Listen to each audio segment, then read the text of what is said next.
Olá, amigos, disciplina de Escola e Cultura. Aqui eu convido você a fazer uma reflexão comigo quanto a este conteúdo de cultura escolar, de cultura de escola, dentro de uma abordagem política, sociológica da escola, que nós não podemos ignorar dentro de toda a sua dimensão cultural, uma dimensão dentro das próprias formas culturais que ela produz e transmite nesta perspectiva global relacionada ao conteúdo da cultura escolar, a diversidade de abordagens teóricas que são utilizadas na sua definição, a sua identificação de práticas, que é a materializá-lo desde a época lá dos jesuítas, que no próximo encontro a gente bate um papo sobre.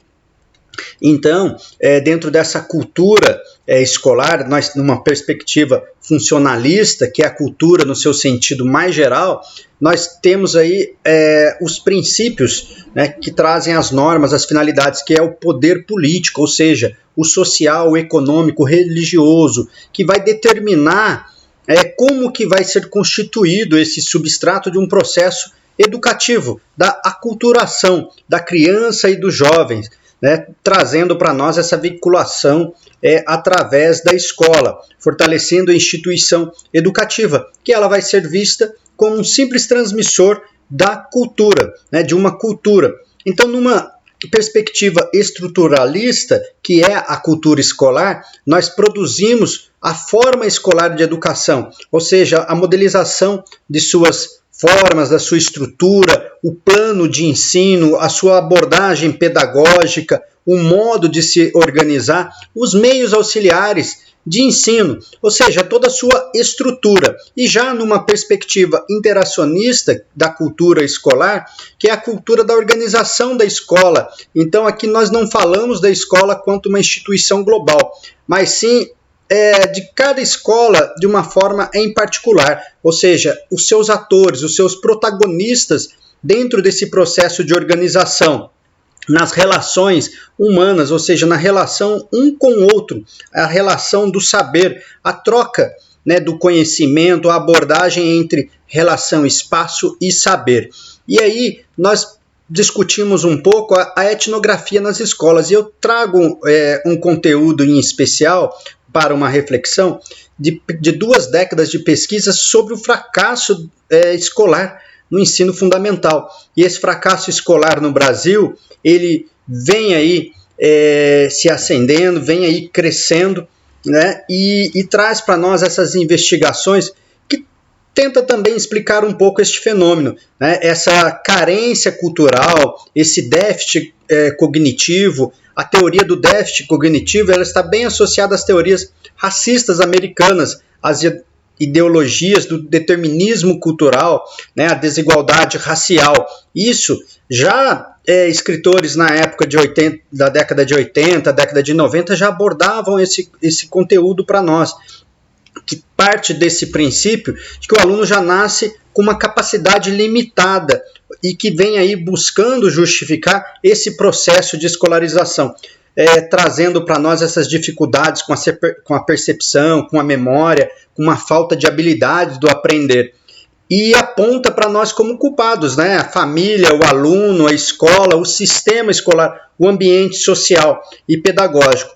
E nós somos provocados para esta reflexão. E nos anos 80 que difundiram-se a cultura da pobreza, da culpa, da vítima, da reprodução. E essas teorias são igualmente aí criticadas por ignorar um processo dinâmico, na qual os indivíduos não estão apenas vivendo em um determinado meio social, mas também construindo suas realidades como atores de suas histórias do mundo, ou seja, discutindo essa possibilidade de transformação social e política que é feita pela escola. E Freire ele aborda bem isso para nós, porque não consegue explicar o dinamismo do processo e dessa produção de um fracasso escolar. É necessário, aí, a partir do interior dessa classe social, que pertençam esses alunos. Então nós temos que buscar uma análise mais profunda disso para entender que o ciclo de formação e esse modelo de progressão, que é um programa compensatório de combate ao fracasso escolar, que foi adotado, que gera também, consequentemente, resultados desse possível e já registrado em pesquisas o fracasso escolar. Falo possível porque há casos de sucesso, então nós temos que equilibrar essa balança. E no Brasil, 10% dessas escolas adotaram esse modelo, né? Os governos, com esses programas, encontraram aí uma saída para o problema do fracasso escolar dos alunos, sem, no entanto, disponibilizar esses recursos necessários. É necessário fortalecer essa tendência entre as políticas de educação pública frente às altas taxas da evasão. Ou seja, a proposta é uma tentativa de melhorar as estatísticas, na verdade, né? Sendo que aí apenas 45% dos estudantes entre 15 e 19 anos concluíram os 9 anos de escolaridade. Então, a gente vê que é um processo, arrisco aqui dizer, de maquiagem da educação. E dentro desse pensamento, né, nós temos que discutir a nova forma da organização escolar pela progressão em ciclos de formação. E aí Freitas aborda para nós esse mecanismo dissimulatório de uma inclusão formal, né, que a escola transmutou na exclusão escolar objetiva, ou seja, na repetência pela evasão.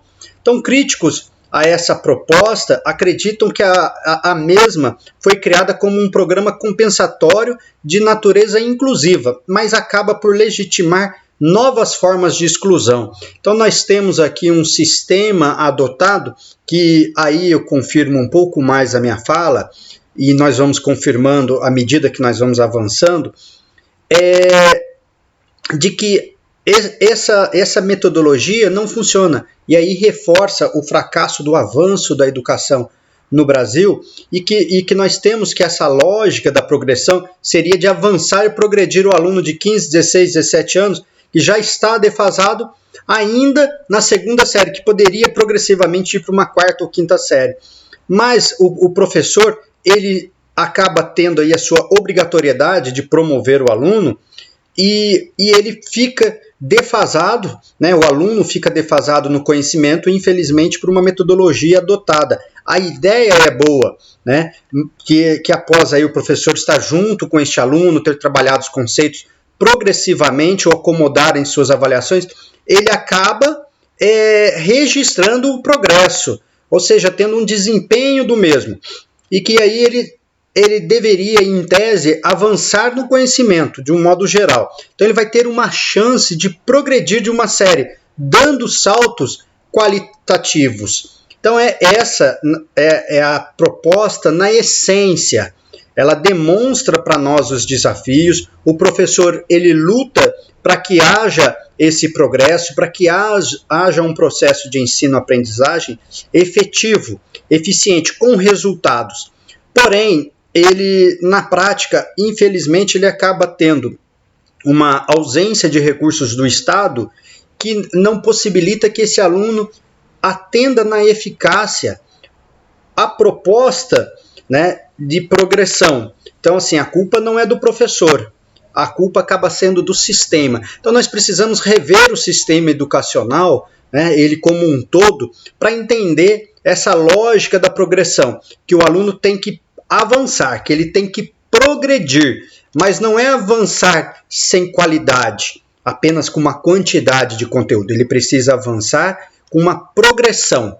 Então, assim, em resumo, a ideia da etnografia, essa pesquisa na escola, traz para nós esse desafio de que o professor, infelizmente, ele se aplica, ele se dedica ao máximo, buscando acomodar dentro do curto período que ele tem disponível, porque ele tem uma sobrecarga de trabalho, dentro desse contexto de avaliações. Então ele vai buscar que seja registrado progressivamente de acordo com o desempenho.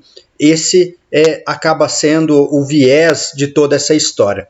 Bem, a grosso modo é isso. Nós avançamos nesse bate-papo sobre educação no próximo encontro. Não esqueça, se inscreva nesse canal. Um forte abraço.